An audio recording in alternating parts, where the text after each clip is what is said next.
আমাদের এই সিলেট অঞ্চল এটা আমাদের একটা জোন পানি সম্পদ মন্ত্রণালয়ের। এই জোনের অধীনে সিলেট, সুনামগঞ্জ, হবিগঞ্জ, মৌলভীবাজার 4টা জেলা রয়েছে। এটা একটা বর্ডার এলাকা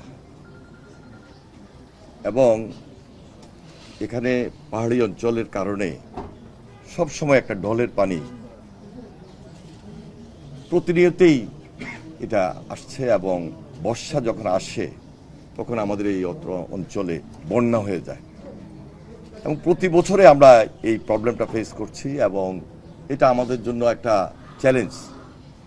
আমাদের এই এলাকার সাধারণ মানুষ, জনসাধারণ একটা থ্রেটের মুখে বরাবরই চলে আসছে।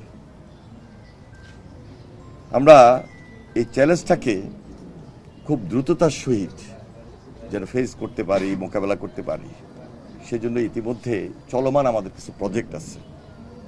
সেটা হলো একদিকে হাওড় অঞ্চলের কিছু প্রজেক্ট যেটা আমরা পিএসসির মাধ্যমে সেটাকে সমন্বয় করছি। আরেকদিকে আমাদের পার্মানেন্ট কিছু বাঁধ আছে, সেই দিকে আমাদের কিছু প্রজেক্ট আমরা ইমপ্লিমেন্ট করছি।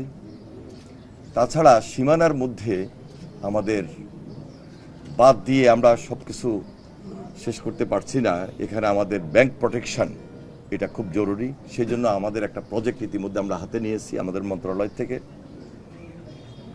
যৌথ নদী কমিশনের আগে আমাদের কিছু আন্তঃমন্ত্রণালয় মিটিং যেটা আগে হতো না এই মন্ত্রণালয় নিয়ে, আমরা সেটা ইতিমধ্যে মিটিং করেছি এবং আন্তঃমন্ত্রণালয় সেই মিটিংয়ের মাধ্যমে এই পরিস্থিতিটাকে মোকাবেলা করার জন্য, জনস্বার্থে জনদাবির জন্য যে কাজগুলা সবচেয়ে বেশি এখন এই মুহূর্তে করা দরকার, মাননীয় প্রধানমন্ত্রী জনাব তারেক রহমান তিনি আমাদের ক্যাবিনেট মিটিংয়ে এটা আলোচনা করেছেন এবং আমরা 180 দিনের মধ্যে প্রায়োরিটি বেসিস খাল খনন এবং খুব জনগুরুত্বপূর্ণ যে প্রোটেকশনটা আমাদের করা দরকার সেই দিকে আমরা সবচেয়ে বেশি নজর দিয়ে আমরা সিদ্ধান্ত নিচ্ছি যে আমরা এটাকে দৃশ্যমান করব।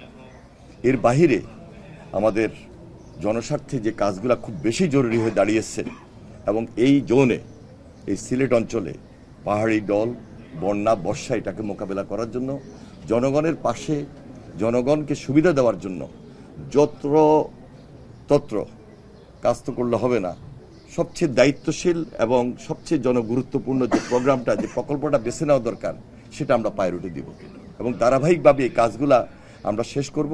সেখানে আপনাদের, আমাদের এলাকাবাসীর সর্বাত্মক সহযোগিতা লাগবে। বিশেষ করে আমাদের সংসদ সদস্য যারা রয়েছেন তাদের প্রায় এলাকায় একটা থ্রেটের মুখে নদী ভাঙ্গন, খাল খনন বা হাওড় অঞ্চলে যে বাঁধ, সেগুলো আমাদের খুব জরুরি। সেই দিকে আমরা নজর দিচ্ছি ইনশাল্লাহ। নোভা এলইডি টিভি, ঝকঝকে ছবি, নিখুঁত শব্দ, 5 বছরের ওয়ারেন্টি। নোভা মানি, সঠিক মান, নিশ্চিত সেবা। মন্ত্রীমহোদয়, আমরা দেখেছি যে যখন আমাদের মেয়র যখন ছিলেন আরগুলো চৌধুরী, তিনি অনেকগুলো ছড়া রয়েছে যেগুলো আসলে দখল হয়ে গেছিল, তিনি চেষ্টা করেছিলেন। তারপরে অনেকগুলো ছড়া আসলে এখনো দখল হিসেবে আছে, পাশাপাশি নানা ধরনের কারণে আসলে এই যে শহরের যে পানি সেটা আটকে থাকে, এর জন্য মূল জলাবদ্ধতা কিন্তু এই কারণে। পাশাপাশি নদী খননের আমরা এখন এই সুরমা, কুশিয়ারা সহ আরো কয়েকটা খাল পরিদর্শনে যাচ্ছি। আমরা আরেকটা জুনতে যাচ্ছি। এর বাহিরেও জকিগঞ্জে আমাদের একটা সীমানায় যে ব্যাংক প্রোটেকশনের প্রকল্প চলছে, সেগুলো নিয়ে আমরা কাজ করছি। অন্যান্য জায়গায়ও আমাদের কিছু কাজ আছে। সর্বোপরি এই জোনে আমাদের যে খুব দ্রুত কিছু কাজ করা দরকার সেটা আমরা খুবই বেশি তৎপর। আর আমাদের এই সরকার মাত্র দায়িত্বপ্রাপ্ত জনগণের সরকার, দেশপ্রেমিক সরকার। আগে যে দায়িত্বটুকু মেয়র হিসাবে উনি পরিচালনা করেছেন, এখন মন্ত্রী হিসাবে আরও বেশি কাজ থেকে পরিচালনা করবেন। সবার আন্তরিকতা এবং সহযোগিতার মধ্য দিয়ে আমরা এগুলাকে সুন্দরভাবে শেষ যেন করতে পারি, সেই জন্য সহযোগিতা কামনা করছি। ধন্যবাদ। জানেন যে 2022 থেকে ক্রমাগত সিলেটে বন্যা হয় এবং এটা যখন ক্রমাগতভাবে হচ্ছিল তখন বিগত সরকার একটি প্রকল্প নিয়েছিল। ঠিক আপনার সামনে যে সুরমা নদী, এটা খননের জন্য 50 কোটি টাকার বরাদ্দ ছিল, কিন্তু 50 কোটি টাকার কাজ পানি উন্নয়ন বোর্ড আসলে কোন খাতে ব্যয় করেছে?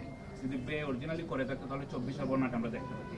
এই ক্ষেত্রে আপনারা কোনো তদন্ত কমিটি করবেন কিনা, পানি উন্নয়ন বোর্ড এই টাকাটা কোন কাজে তারা ব্যয় করেছে? এবং যারা পরিবেশবাদী সিলেটের আছেন তারা বলছেন এটা সম্পূর্ণই জ্বলে গিয়েছে টাকাটা। আমাদের সরকারের উদ্যোগটা মহৎ এবং আমরা জিরো টলারেন্স নিয়েই কাজ শুরু করেছি। আপনি বুঝতেই পারছেন যে এদেশ থেকে অনেক টাকা পাচার হয়ে গিয়েছে, লক্ষ লক্ষ কোটি কোটি টাকা, এবং দুর্নীতি নামক ব্যাধিটা আমাদেরকে আঁকড়ে ধরেছিল। সুতরাং এই দেশটাকে দুর্নীতিমুক্ত করা এটা আমাদের একটা কঠিন চ্যালেঞ্জ। আমরা আমাদের মহৎ এই উদ্যোগ থেকে দায়িত্বটুকু এইভাবে নিচ্ছি, জনসাধারণের জন্য যেটা প্রয়োজন সেটা আমরা পাহারা দিয়ে শেষ করব ইনশাল্লাহ। আমাদের এই দায়িত্ব থেকে সম্পূর্ণভাবে আমরা এমনভাবে দায়িত্ব পরিচালনা করব যেন সেটা দুর্নীতিমুক্ত থাকে এবং কাজটা আমরা আদায় করে নেব। এই কাজটা আদায় করতে পারলেই আমার বিশ্বাস, আপনি সুরমা বলেন, কুশিয়ারা বলেন, বা এই জোনের যে সমস্ত গুরুত্বপূর্ণ কাজ সেগুলো খুব দৃশ্যমান হবে এবং জনগণ সেটা বুঝতে সক্ষম হবে যে এই কাজগুলো খুব দায়িত্বশীল অবস্থা থেকে সম্পন্ন হয়েছে এবং দুর্নীতিমুক্ত একটা সুন্দর দায়িত্ব নিয়েই আমরা কাজ করেছি এবং সেটা দৃশ্যমান হবে ইনশাল্লাহ। ধন্যবাদ।